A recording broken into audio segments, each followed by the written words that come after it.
Bismillahirrahmanirrahim. Di sini, Ani Letsa, seseorang yang suka baca buku.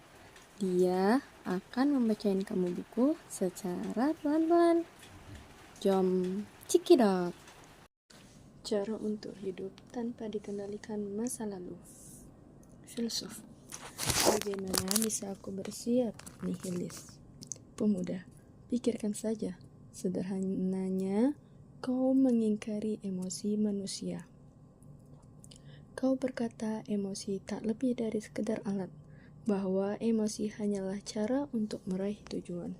Tapi dengarkan, kalau kau menyangkal emosi, kau sedang mengagulkan pandangan yang berupaya menyangkal kemanusiaan kita juga.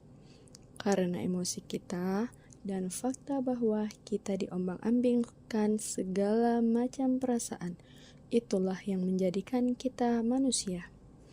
Jika kita menyangkal emosi, manusia akan menjadi tak lebih dari tiruan buruk mesin. Kalau itu bukan nihilis, lalu apa? Filsuf. Aku tidak menyangkal bahwa emosi ada. Semua orang memilikinya, itu sudah pasti. Tapi kalau kau hendak memberitahuku bahwa orang adalah makhluk yang tidak bisa menahan emosi, aku akan membantahnya. Teori psikologi Adler adalah bentuk pemikiran filosofi yang sama sekali bertolak belakang dengan nihilisme. Kita tidak dikendalikan oleh emosi. Dalam artian ini, meskipun menunjukkan bahwa manusia tidak dikendalikan oleh emosi, teori itu juga menunjukkan bahwa kita tidak dikendalikan oleh masa lalu. Pemuda, jadi manusia tidak dikendalikan oleh emosi dan masa lalunya? Filsuf. Oke, misalkan ada seseorang yang orang tuanya bercerai di masa lalu. Bukankah ini hal yang objektif? Sama seperti air sumur yang selalu bersuhu 18 derajat, tapi kemudian apakah perceraian itu terasa dingin atau hangat? Jadi, soalnya adalah sekarang, hal yang subjektif. Terlepas dari apa yang mungkin terjadi dulu, makna yang diberikan pada peristiwa itulah yang menentukan seperti apa masa kini seseorang. Pemuda, persoalannya bukanlah apa yang terjadi, tapi bagaimana menyikapinya. Filsuf, tepat sekali. Kita tidak bisa kembali ke masa lalu dengan mesin waktu.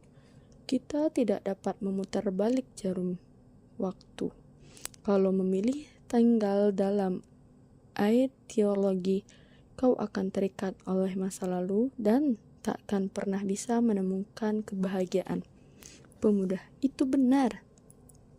Kita tidak bisa mengubah masa lalu dan itulah sebabnya hidup ini begitu sulit. Filsuf, hidup ini bukan hanya sulit. Kalau masa lalu menentukan segalanya dan tidak bisa diubah, kita yang hidup hari ini tidak akan bisa lagi mengambil langkah-langkah maju yang efektif dalam hidup. Apa yang akan terjadi sebagai hasilnya?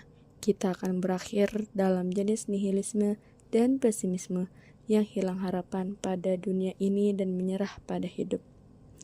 Pandangan ideologis Freud yang dicirikan dengan keberadaan trauma merupakan determinisme dalam bentuk yang berbeda dan jalan menuju nihilisme. Apakah kau akan menerima nilai-nilai seperti itu?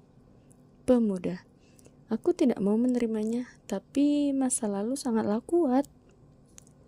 Filsuf, pikirkanlah berbagai kemungkinannya. Kalau seseorang berasumsi manusia adalah makhluk yang bisa berubah, rangkaian nilai yang didasarkan pada ideologi menjadi tidak bisa dipertahankan. Dan tentu saja dia harus mengambil posisi teleologi. Pemuda, jadi maksudmu seseorang harus selalu mengadopsi dasar pemikiran bahwa manusia dapat berubah? Filsuf, tentu saja. Dan tolong dipahami, pandangan ideologis Freud itulah yang mengingkari kehendak bebas kita dan memperlakukan manusia tak lebih dari mesin.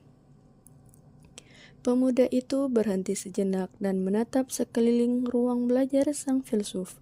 Berbagai rak buku yang menjulang tinggi hingga ke atap memenuhi dinding, Dan di satu meja kayu kecil terletak pena dan sesuatu yang terlihat seperti naskah yang baru sebagian ditulis. Manusia tidak digerakkan oleh pencetus di masa lalunya, namun bergerak menuju tujuan yang mereka tetapkan sendiri. Itulah klaim sang filsuf. Teleologi yang dianutnya adalah gagasan yang menjungkirbalikkan hubungan sebab akibat dalam psikologi konvensional sampai ke akar-akarnya, dan sang pemuda mendapati hal ini sulit diterima. Jadi, dari sudut pandang mana dia seharusnya mulai menyanggahnya? Pemuda itu menghela napas dalam.